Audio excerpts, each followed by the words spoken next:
Let's go back to our phone lines. On line 6, Jeff Marshall. How you doing, sir? Hello, Jeff. Hello, Pete. Thanks for taking my call. I appreciate your call. Hi. I'm calling in today as I wanted to speak a little bit about the new Waterford Valley High School and a recent decision of the English School Board to send approximately 300 students to temporarily to the school for the deaf on Topsail Road, and the safety concerns that brings up with regards to pedestrian safety. Mm-hmm.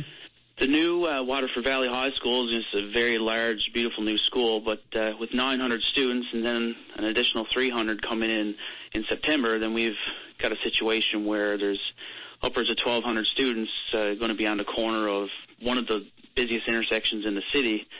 And as far as I can tell, there's very little, if any, plan coming down from government or the powers that be about pedestrian safety, because as everyone knows, very tragically, not long ago, we had a child killed not far from there, and that's before the 1,200 kids moving in, and I think it's a huge issue that really needs to have its profile upped a little bit and needs a little more conversation, and I'm not hearing enough of it from the government right now, and I'm hoping to talk about it now and also try to get a conversation going in the public, and hopefully other people will call in about it. Yeah, this is something that came up right away as soon as the announcement was made on the new high school.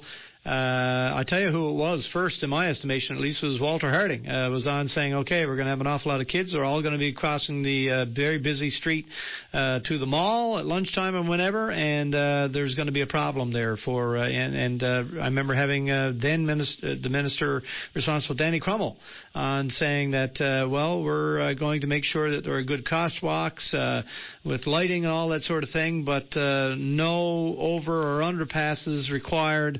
We're going to be able to do it, and it will be safe. And ever since then, there has been a back and forth, new voices coming into it. A lot of people understandably concerned that this is not good, and a lot more students now than anticipated.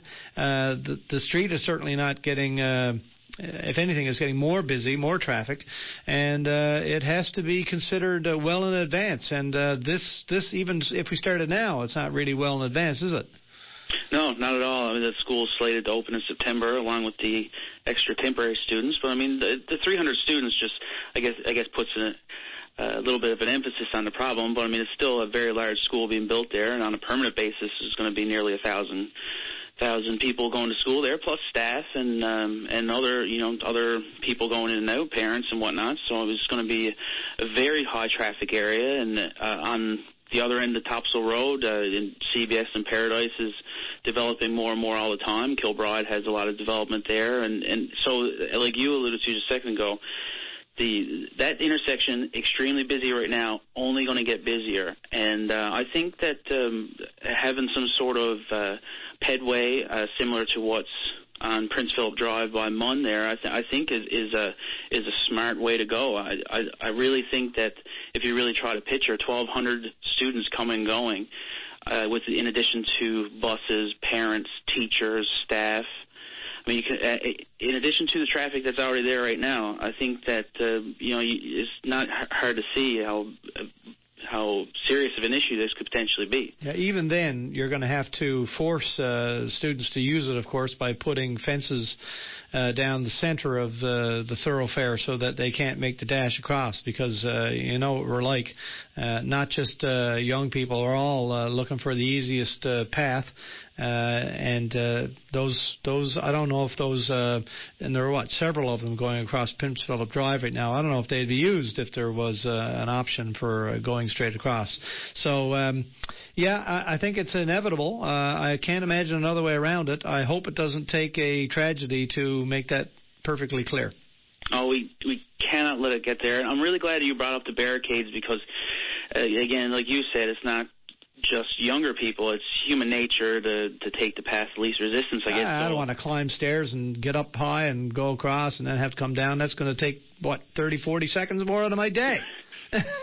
Yeah, exactly. So the barricades, I think no matter what happens, I think that's something that really needs to be done. I think that would be, I think that's a given. But I really hope to see a more more emphasis put on safety there and really getting ahead of it and not allowing it to get to a point where we're acting after a tragedy. Well, as we've said, there's no getting ahead of it now because we're already so close to, this school being a reality and this traffic being in front of us that, we should have started some time ago, around the same time that we designed the school, figuring out how we're going to get students back and forth across that road, because it doesn't happen too quickly once you realize, okay, it's got to be done.